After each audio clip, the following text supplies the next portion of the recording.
Hi നമസ്കാരം. ഇന്ന് ഞാനൊരു ചക്കക്കുരു മുരിങ്ങാക്കോലും കൂടിയിട്ടൊരു കറിയും കൊണ്ടാണ് വന്നിട്ടുള്ളത്. നമുക്കതൊന്ന് റെഡിയാക്കി എടുക്കാം കേട്ടോ. അതിന് വേണ്ടി കുറച്ച് ചക്കക്കുരു എടുത്തിട്ടുണ്ട്, അതേപോലെ കുറച്ച് മുരിങ്ങാക്കോലും. ഇനി ഇത് രണ്ടും കൂടെ ഒന്ന് നമുക്ക് ക്ലീൻ ചെയ്തെടുത്തിട്ട് വരാം. അങ്ങനെ ക്ലീൻ ചെയ്തെടുത്തിട്ടുള്ള ചക്കക്കുരു മുരിങ്ങാക്കോല് റെഡിയാണ്. ഇനി നമുക്ക് ഇത് അടുപ്പത്ത് വെച്ചിട്ട് വേവിക്കാം കേട്ടോ. അതിന് വേണ്ടി ഒരു മൺചട്ടി അടുപ്പിൽ വെച്ചിട്ടുണ്ട്.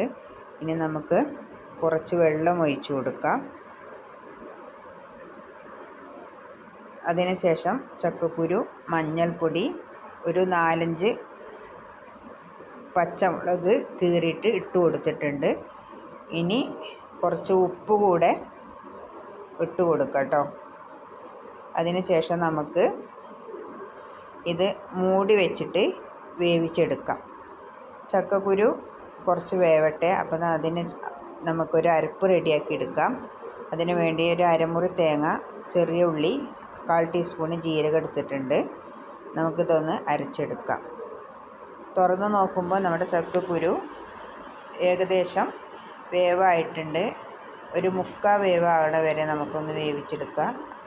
അതിന് ശേഷം നമുക്ക് നമ്മുടെ മുരിങ്ങാക്കോല് ഇതിൽ ആഡ് ചെയ്ത് കൊടുക്കാം കേട്ടോ. ഇനി നമുക്ക് ഒന്നുകൂടെ മൂടി വെച്ചിട്ട് വേവിക്കാം. മുരിങ്ങാക്കോല് അധികം വെന്തുടയാതെ നോക്കണം. അപ്പോൾ നമ്മുടെ അരപ്പ് ഇതിലേക്ക് ആഡ് ചെയ്തിട്ടുണ്ട്.